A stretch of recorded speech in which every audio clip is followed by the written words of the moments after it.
નમસ્કાર વિદ્યાર્થી મિત્રો, આજે આપણે ખૂબ જ મહત્વનો પ્રશ્ન સંયોજકતા બંધનવાદ, જેને ઇંગ્લિશમાં વેલેન્સ બોન્ડ થિયરી અને ટૂંકમાં વીબી થિયરીથી ઓળખવામાં આવે છે. આપણે અત્યાર સુધી જે બંધની ચર્ચા કરી, હવે એકચ્યુઅલમાં પરમાણુઓ છે એ જોડાય અને કઈ રીતે અણુ બનાવે છે એના વિશેનો જે વાદ છે, જેને આપણે સંયોજકતા બંધનવાદ, પરમાણુઓ સંયોજાય અને અણુ બનાવે છે એના વિશેની વાત છે, એને આપણે સંયોજકતા બંધનવાદ, જેને VB theory, valence bond theory તરીકે આપણે ઓળખશું. પરીક્ષામાં પણ ખૂબ મહત્વનો પ્રશ્ન છે. 3 માર્ક કે 5 માર્ક્સની અંદર પણ આ પ્રશ્ન છે એ પૂછાય છે. હવે વાત કરીએ કે વેલેન્સ બોન્ડ થિયરીની અંદર સૌથી પહેલાં હિટલર અને લંડન નામના વૈજ્ઞાનિકે આ વાદ વિશેનો પ્રસ્તાવ દાખલ કર્યો અને પછી પાઉલી અને એન્ટોએ બહુ વિકસાવ્યો. આનો વિકાસ છે એ એણે કર્યો, પાઉલી. આમ તો આ ખૂબ જ જટિલ પ્રક્રિયા છે અને એના વિશેનો ગહન અભ્યાસ છે મોટા અણુઓ માટેનો. એ તો આ જે બુક છે એનાથી ખૂબ જ વધારે લેવલનો છે, પણ આપણે એક સાદામાં સાદો અણુ H2 લઈએ અને એના વિશે સંયોજકતા બંધનવાદ, વીબી થિયરીને સમજવાનો પ્રયત્ન કરીએ. આપણે હાઇડ્રોજન અણુની રચનાથી વીબી થિયરી સમજીએ એ સૌથી સરળ અણુ છે. હાઇડ્રોજનનો અણુ છે એ સૌથી સરળ છે, કારણ કે એની અંદર એક ઇલેક્ટ્રોન રહેલો છે. તો 2 હાઇડ્રોજન પરમાણુઓ છે એ એકબીજા સાથે કઈ રીતે સંયોજાય છે એના વિશેની ચર્ચા આપણે આ પ્રશ્નમાં કરવાની છે. 2 હાઇડ્રોજન પરમાણુઓ છે, એકને તમે નામ આપી દો HA અને બીજાને નામ આપો HB. 2 હાઇડ્રોજન છે, એકને A નામ આપો, બીજાને B નામ આપો. હવે બંને હાઇડ્રોજનને પોતાના કેન્દ્રો હશે, તો બંને હાઇડ્રોજન પરમાણુના કેન્દ્રો, HA નું કેન્દ્ર NA, N ન્યુક્લિયસ માટેનો N લીધો છે, અને B નું કેન્દ્ર NB. બંનેના ઇલેક્ટ્રોન વિશેની વાત કરીએ તો A હાઇડ્રોજનનું ઇલેક્ટ્રોન EA અને B હાઇડ્રોજનનો ઇલેક્ટ્રોન છે એ EB થશે. તો આ રીતે એક A hydrogen, B hydrogen, A નું કેન્દ્ર NA, B નું કેન્દ્ર NB, A નો ઇલેક્ટ્રોન EA, B નો ઇલેક્ટ્રોન EB. હવે સ્વાભાવિક છે કે જ્યારે એક હાઇડ્રોજન દૂર હશે, બીજો દૂર હશે, તો ત્યારે એમની વચ્ચે કોઈ પણ પ્રકારની પ્રક્રિયા થશે નહીં. એમની વચ્ચે કંઈક બંધ બનવા માટે, રાસાયણિક પ્રક્રિયા થવા માટે એ બંને હાઇડ્રોજનને નજીક આવવું પડશે. એટલે કે દૂર હશે ત્યારે એમની વચ્ચે કોઈ પણ પ્રકારની પારસ્પરિક ક્રિયા થશે નહીં. પણ જ્યારે એ 2 હાઇડ્રોજન છે એકબીજાથી નજીક આવે છે ત્યારે એમની વચ્ચે પારસ્પરિક ક્રિયા થાય છે. એટલે કે આકર્ષણ અને અપાકર્ષણ બળ છે એ એમાં પ્રવર્તે છે અને એના પરિણામ સ્વરૂપે એમની વચ્ચે એક બંધ રચાય છે. એની ચર્ચા કરીએ તો જ્યારે આ 2 હાઇડ્રોજન પરમાણુઓ એકબીજાથી દૂર હોય ત્યારે તેમની વચ્ચે કોઈ પણ પારસ્પરિક ક્રિયા થતી નથી. હવે જ્યારે એ બંને એકબીજાથી નજીક આવે છે, એટલે કે હાઇડ્રોજન પરમાણુઓ એકબીજાથી નજીક આવે છે, તેમ નવા આકર્ષણ અને અપાકર્ષણ બળો છે એ ક્રિયામાં આવે છે. આકર્ષણ બળય થાય અને અપાકર્ષણ બળય થાય. કયા કયા વચ્ચે આકર્ષણ થાય અને કોની કોની વચ્ચે અપાકર્ષણ થાય એની આપણે ચર્ચા કરીએ. સૌથી પહેલાં આકર્ષણ બળો વિશેની વાત કરીએ તો આકર્ષણ બળો કોની વિશે થાય? તો એક HA એનો ઇલેક્ટ્રોન EA, HB એનો ઇલેક્ટ્રોન EB. પહેલાં આપણે આકર્ષણની વાત કરીએ તો આકર્ષણ છે એ હંમેશા વિરુદ્ધ વીજભાર વચ્ચે આકર્ષણ થાય છે.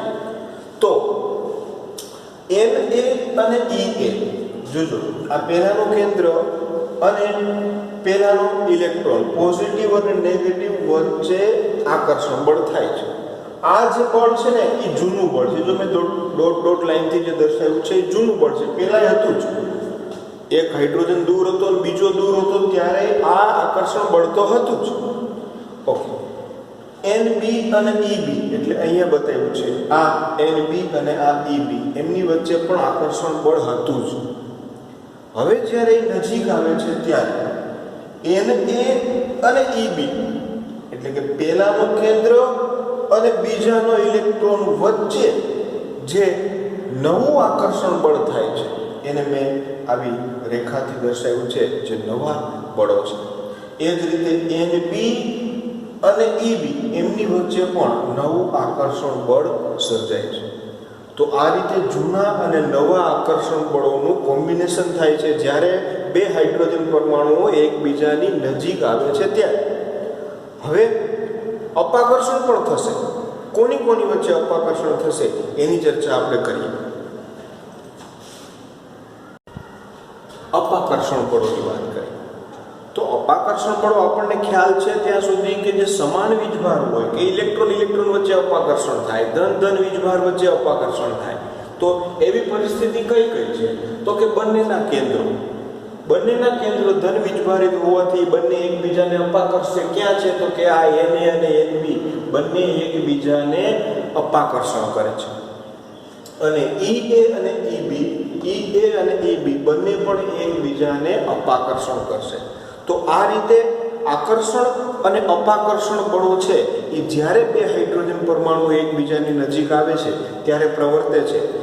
આપણને ખ્યાલ છે કે આકર્ષણ બળો પરમાણુને નજીક લાવે છે, જ્યારે અપાકર્ષણ બળો પરમાણુને દૂર ધકેલે છે. એટલે કે આકર્ષણ બળો બંને પરમાણુને નજીક લાવવા પ્રયત્ન કરે છે. આનાથી વિરુદ્ધ કે જ્યારે અપાકર્ષણ બળો એકબીજાને દૂર ધકેલે છે. તો આપણને તરત જ આઈડિયા આવે કે જો બે પરમાણુ વચ્ચે જો બંધ બનાવવો હોય તો આકર્ષણ બળનું મૂલ્ય વધારે હોવું જોઈએ, તો જ એ બંને એકબીજા સાથે બંધ બનાવી શકે. પ્રાયોગિક રીતે જણાયું છે કે નવા આકર્ષણ બળો જે આપણે ઘાટી લાઈનથી જોયા હતા કે નવા આકર્ષણ બળોની માત્રા એ નવા અપાકર્ષણ બળોની માત્રા કરતાં વધારે છે. એનો મતલબ કે આકર્ષણ બળ છે એ અપાકર્ષણ બળ કરતાં વધારે હોવાથી અણુ નજીક આવશે અને એમની વચ્ચે બંધ રચાશે. નવું આકર્ષણ બળ ઇઝ ગ્રેટર ધેન નવું અપાકર્ષણ બળ. તો આના ઉપરથી આપણને ખ્યાલ આવે કે આકર્ષણ બળ બહુ વધુ હોવાથી બંને હાઇડ્રોજન પરમાણુઓ એકબીજાની નજીક આવશે. આને પરિણામે બંને પરમાણુઓ એકબીજાથી નજીક આવશે અને સ્થિતિ ઉર્જા ઘટે છે. જ્યારે પણ કોઈ પરમાણુઓની સ્થિતિ ઉર્જામાં ઘટાડો થાય એટલે એ પરમાણુ કે અણુ સ્થાયી થવા તરફ દોરાય છે. એટલે જો આપણે શું વાત કરી, પહેલા બે હાઇડ્રોજન પરમાણુ લીધા, બે હાઇડ્રોજન પરમાણુના કેન્દ્ર Na અને Nb, એના ઇલેક્ટ્રોન Ea અને Eb, એમની વચ્ચેના આકર્ષણ બળની વાત કરી અને પછી એમની વચ્ચેના અપાકર્ષણ બળની વાત કરી. આની અંદર કીધું કે આકર્ષણ બળો નજીક લાવે છે, અપાકર્ષણ બળો એકબીજાને દૂર ધકેલે છે.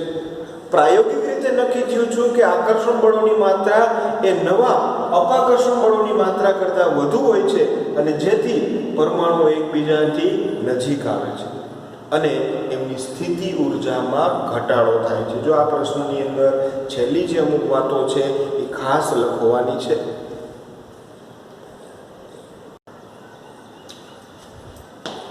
પરમાણુઓ એકબીજાની નજીક આવી ગયા છે, એની સ્થિતિ ઉર્જામાં ઘટાડો થઈ ગયો છે. હવે શું થશે? તો કે છેવટે એવા તબક્કે પહોંચે છે કે જ્યાં ચોખ્ખું આકર્ષણ બળ એટલે કે જે નેટ આકર્ષણ બળ એનું અપાકર્ષણ બળ એકબીજાને સંતુલિત કરે છે. એટલે કે આકર્ષણ બળ અને અપાકર્ષણ બળ એકબીજાને સંતુલિત કરે છે. એમાં આપણે વાત કરી કે માત્રા થોડીક વધારે કોની છે? તો કે આકર્ષણ બળની છે. અને જેને લીધે એ બે હાઇડ્રોજન પરમાણુઓ એકબીજાથી નજીક આવે છે અને કોઈ ચોક્કસ અંતરે જોડાય છે. એ ચોક્કસ અંતર એટલે એનો બંધ લંબાઈ અને હાઇડ્રોજન વચ્ચેની જે બંધ લંબાઈ છે એ 74 પાઇકોમીટર છે. એટલે એમ કહી શકીએ કે જ્યારે એ બે હાઇડ્રોજન પરમાણુઓ એકબીજાથી 74 પાઇકોમીટરના અંતરે આવે છે અને ત્યારે એમની વચ્ચે રાસાયણિક બંધ સહસંયોજક બંધ છે એ રચાય છે અને H2 અણુમાં રૂપાંતરિત થાય છે. અને પ્રણાલી એટલે આપણે જ્યાં પરમાણુઓ એકબીજા સાથે પારસ્પરિક ક્રિયા કરીએ છીએ, આ જે છે એને પ્રણાલી શબ્દ વાપર્યો છે. કે પ્રણાલી નિમ્નતમ ઉર્જા પ્રાપ્ત કરે છે અને બે હાઇડ્રોજન પરમાણુ એકબીજા સાથે બંધન પામે છે. ઉર્જા ઓછી થાય અને એકબીજાથી બંધન પામે, જોડાય છે. હાઇડ્રોજન અને હાઇડ્રોજન એમની વચ્ચે એક બંધ બને છે. આ બંધને સહસંયોજક બંધ કહે છે અને આ બંધની લંબાઈ છે એ 74 પાઇકોમીટર છે અને સ્થાયી અણુ H2 અણુની રચના કરે છે. બંધ લંબાઈ H અને H વચ્ચેની 74 પાઇકોમીટર છે. હવે જ્યારે પણ આ બે પરમાણુઓ એકબીજા સાથે જોડાય છે, બંધ બનાવે છે, ત્યારે એમાંથી ઉર્જા છૂટી પડે છે. કારણ કે આપણે જોઈએ કે એની સ્થિતિ ઉર્જામાં ઘટાડો થયો, તો એ જે ઉર્જા છૂટી પડી એને બંધ એન્થાલ્પી કહેશું આપણે. શું કહેશું? બંધ એન્થાલ્પી. તો જોઈએ કે જ્યારે બંધ રચાય છે ત્યારે ઉર્જા છૂટી પડે છે, તેથી હાઇડ્રોજન પરમાણુ અલગ હોય તેના કરતાં H2 અણુ બને ત્યારે વધારે સ્થાયીતા પ્રાપ્ત કરે છે. એકલો હાઇડ્રોજન છે ને એ સ્થાયી નથી, પણ H અને H બંને જોડાય અને H2 બનાવે ત્યારે એની સ્થાયીતા વધે છે. તો હવે ધોરણ 10 ની અંદર પણ ભણ્યા હશો કે એકલા હાઇડ્રોજનનું અસ્તિત્વ નથી હોતું. એનું કારણ કે એ સ્થાયી નથી. જ્યારે H2 અણુ છે એ સ્થાયી છે, કારણ કે એની સ્થિતિ ઉર્જામાં વધારો થાય છે, સ્થિતિ ઉર્જા ઘટે છે, એટલે કે પ્રણાલી નિમ્નતમ ઉર્જા પ્રાપ્ત કરે છે. છૂટી પડેલી ઉર્જા, જ્યારે બે પરમાણુ એકબીજાથી જોડાઈ ગયા ત્યારે એમાંથી અમુક ઉર્જા છૂટી પડી, ત્યારે એ જે ઉર્જાને બંધ એન્થાલ્પી કહેવામાં આવે છે. એટલે કે H2 અને અણુ વચ્ચેની બંધ એન્થાલ્પી જે છૂટી પડેલી છે એને બંધ એન્થાલ્પી કહે છે. 430 પોઈન્ટ સમથિંગ, 430 ની આજુબાજુની એની બંધ એન્થાલ્પી છે. જે બે હાઇડ્રોજન જ્યારે એકબીજા સાથે જોડાય ત્યારે એટલી ઉર્જા છૂટી પડે છે. હવે આને જો ફરીથી તોડવો હોય તો તમારે એટલી ઉર્જા આપવી પડે, બરાબર? આપણે આગળ ભણી ગયા હતા કે એ બંધને તોડવા માટે આપવી પડતી ઉર્જા એટલી એને બંધ એન્થાલ્પી કહે.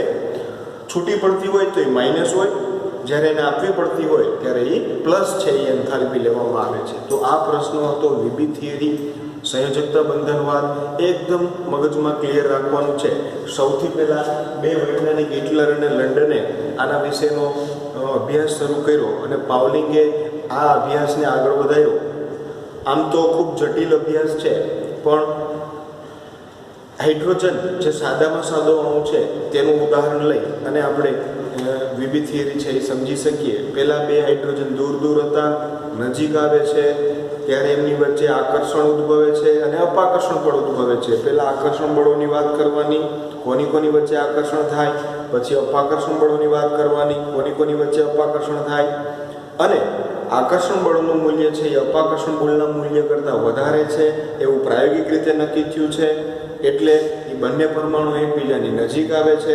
નજીક આવે છે ત્યારે એની સ્થિતિ ઉર્જા ઘટે છે અને પ્રણાલી નિમ્નતમ ઉર્જા પ્રાપ્ત કરે છે અને એક તબક્કે એવું પહોંચે કે જ્યારે આકર્ષણ અને અપાકર્ષણ બળો એકબીજાને સંતુલિત કરે છે અને 74 પાઇકોમીટરનું અંતરથી એ બંને હાઇડ્રોજન પરમાણુ જોડાય અને H2 અણુ બનાવે છે અને ત્યારે મુક્ત થતી ઉર્જાને બંધ એન્થાલ્પી કહેવામાં આવે છે.